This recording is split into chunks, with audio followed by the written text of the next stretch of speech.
Phineas and Ferb, they're strange names. Unless you're a kid or a parent of some young children, then they're household names. You can find the popular cartoons on television, but today they're in town. But if you're looking for a high energy and hilarious show for the entire family, then look no further. We have just the gig for you. It's Friday, Disney's Phineas and Ferb. Listen up, people, and I'll teach ya about Phineas and Ferb in a backyard beach. Every morning, Phineas, he gonna say, brother, what you gonna do today? You know, Ferb, one of the best times we ever had was when we built that roller coaster. We should do it again, but this time as a musical. Ah, summer, such a special time that is full of so many warm and fuzzy memories. Going to the beach, going to Disney World, or spending the week at an all-boys summer camp at a military academy, where the annual problem of our generation was to find ways not to go completely insane. Sorry we all can't be building roller coasters in our backyard. I'm hitting you with real life. And you know what may have also been a pretty shocking summer experience? When children everywhere could experience Phineas and Ferb on their best live tour ever. And it was a pretty great time. Phineas, Ferb, Agent P, and the whole tri-state area gang are bursting out of the small screen and onto the big stage in their biggest invention yet. Disney's Phineas and Ferb, the best live tour ever. It's a live musical spectacular that's pure genius. You can rock out with your favorite songs from the hit TV series and be a part of their super cool show taking over your hometown. Phineas and Ferb is a rather iconic Disney animated show at this point, featuring two boys, Phineas Flynn and Ferb Fletcher, as they somehow are able to pull off these cool and innovative inventions in their backyard without the parents ever finding out or having a clue, even if their older sister Candace tries hard to catch them in the act. And she's really determined. Like every episode she tries to do it, but with no luck. I mean, there was that one episode, but yeah, it never works out for her, poor thing.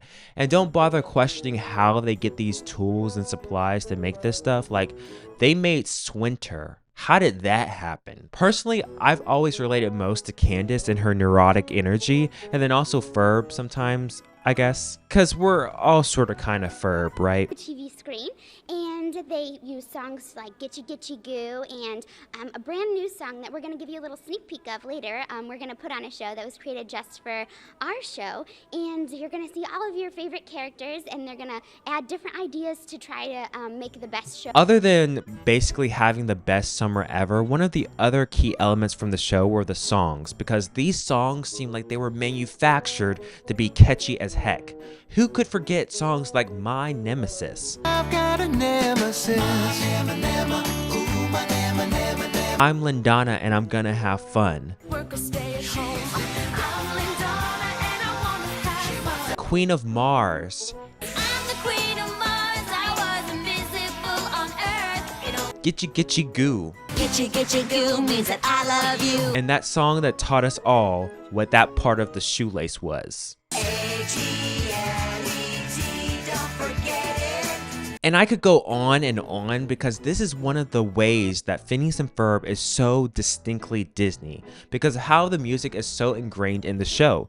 So naturally, you know what the next step will be: a live stage musical performance. Oh boy. The weather here in Toronto has been unseasonably warm, we heard, and we think it's because Phineas and Ferb are in town. Right. Because they brought their meteorological controller 9000, which makes it summer last forever. Watch where you point that thing, mister. So Disney's Phineas and Ferb The Best Live Tour Ever was a live stage performance produced by Feld Entertainment. This should not be confused with another musical referring to something similar, The Best Day Ever. They are entirely different channels. Feld Entertainment is known for their involvement with many things, most notably Disney on Ice. You know when your favorite Disney characters sing your favorite songs, but while ice skating?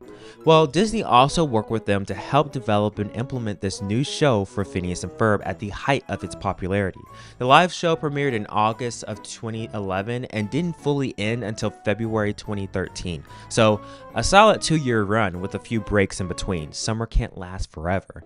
In the show, you had all your favorite characters: Phineas, Ferb, Candace, Isabella, Buford, Baljeet, The Fireside Girls, yep, they were there too, Perry the Platypus, and Dr. Doofenshmirtz. However, how they were brought to life would be rather interesting. So when I talked about Dexter's Lab's live performance, something that I mentioned was their decision to make full-on costumes for the characters of Dexter and Dee Dee to exactly replicate how they appeared in the show.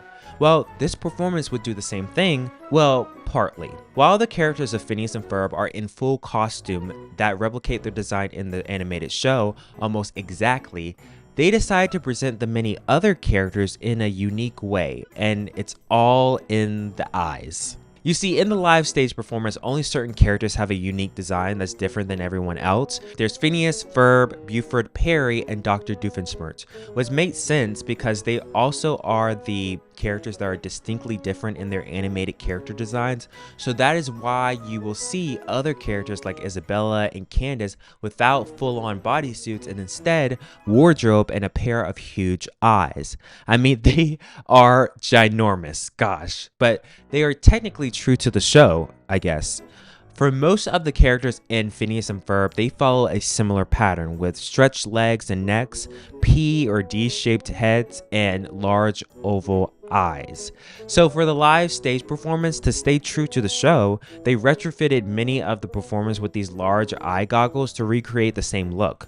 But while this is hideous to look at, I mean, goodness gracious, I also think that this might have helped in other ways as well. With this being a live performance, having huge eyes allows people from the audience to have a good look at the performance on stage from where they are in the crowd. And considering many in the crowd were little children, I think this was an important consideration since they likely would have had a hard time seeing what was happening on stage more so than the adults. The unfortunate thing though is for Phineas, while everyone else who has a headpiece or a bodysuit has a stationary expression, for Phineas, they made it so that his headpiece has a mouth.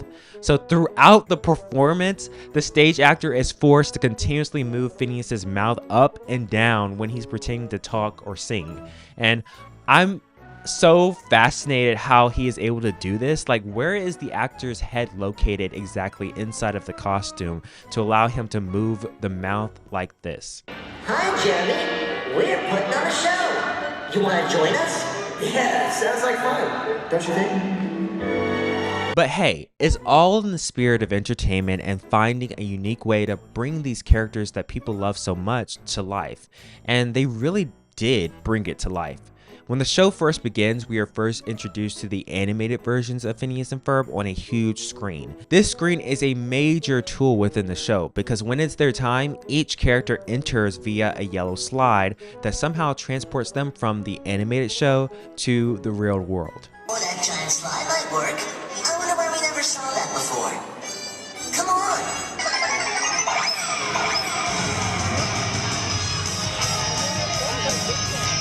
So at this performance, we are celebrating the last day of summer with Phineas and Ferb and having a fun time doing it. Says no kid anywhere. I mean, if anything, kids are dreading the return of 6 o'clock a.m. wake-up calls and the stress of finding somewhere to sit during lunchtime. But the spirit of Phineas and Ferb always finds a way to make a situation that seems to suck a lot better. The actual performance of Phineas and Ferb doesn't really have a real story. Like the little story that it does have is a lot like Dexter's live show, where they are building an invention to mash up ideas. And that's what it actually is, a mashup of Phineas and Ferb's greatest hits. You can tell that this is the main focus of the show because there's actually pre-show trivia that quizzes the audience on different songs. So we can see what the priorities are. Captivating new story? Nah. Nostalgic sing-along? Oh yeah. You gotta give the people what they want, and what they want is squirrels in their pants.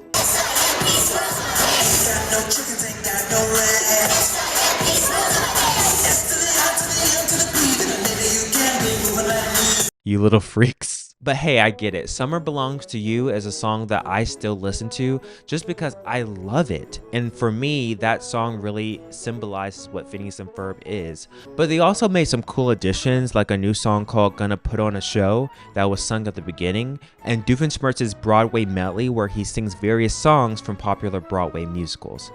Sometimes I wonder if Phineas and Ferb is actually a good show, or is it just our love for the songs? And I will say I am biased towards good songs. Honestly, I think that's what's been propping up Disney for so long, because fairy tales have been around for ages, but adding songs to the animation just adds so much more. And you may be wondering, okay, I get that, but why make it a live show? Well, then you are able to interact with it. Again, similar to the Dexter Labs live show for Phineas and Ferb, they brought up kids to dance on stage. And just speaking for me, I would have loved to dance to Get You Goo on stage as a kid. And I don't think we should be surprised when animation transcends off screen. I know when we think of animation, we think of silly cartoons, but by definition, it means to give life to something. And that's what they were able to do with this performance. Not only that, but also share it with fans to really show that it's not just Phineas and Ferb, but the summer also belongs to you as well.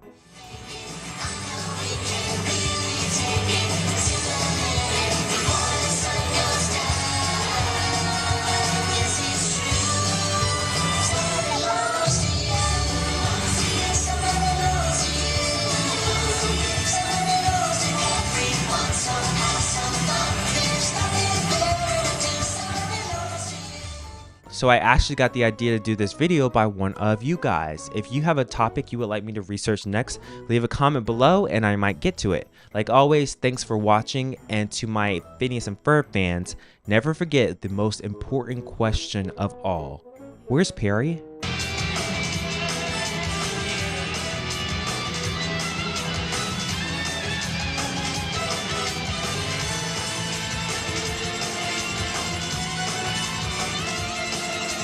Is Agent P your favorite character?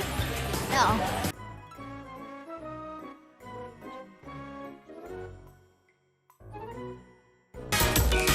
Got the backyard beach, a backyard beach. Nothing's out of reach. We got the backyard beach, got the backyard beach, a backyard beach. Fall into the breach, got the backyard beach.